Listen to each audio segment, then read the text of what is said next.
պարոնայք, Սյունիքի մարզկենտրոն Կապան քաղաքում ստեղծվել է մաքուր կամ տիպիկ հանրապետական իրավիճակ, երբ քաղաքապետի ընտրություններից ընդամենը 1 ամիս անց բարձրացվել է Շինարարներ թաղամասի տրանսպորտի գինը, ինչու եմ ասում տիպիկ հանրապետական իրավիճակ, որովհետև մենք արդեն երկար ժամանակ ականատես ենք լինում, երբ որ ընտրություններից հետո հանրապետական կուսակցության ներկայացուցիչները շարունակելով իշխանության մնալ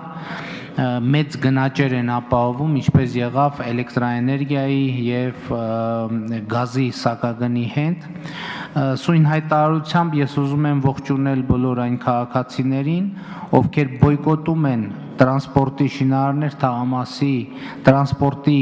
թանկացման որոշումը եւ շարունակում են նախկինի նման 50 դրամ վճարել։ Ես կարծում եմ նաեւ, որ եթե Կապանի քաղաքապետարանը կարողանա անցկացնել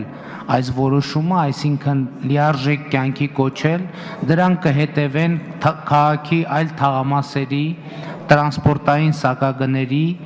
բարձրացում եւս, ուստի կարծում եմ, որ քաղաքացիները պետք է հետևողականորեն շարունակեն պայքարը իրենց իրավունքների համար եւ ողջունում եմ այս ուղղությամբ ընթացող process-ները։ Շնորհակալություն։ Հարգելի գործընկերներ, հայտարարությունների ժամը վաղը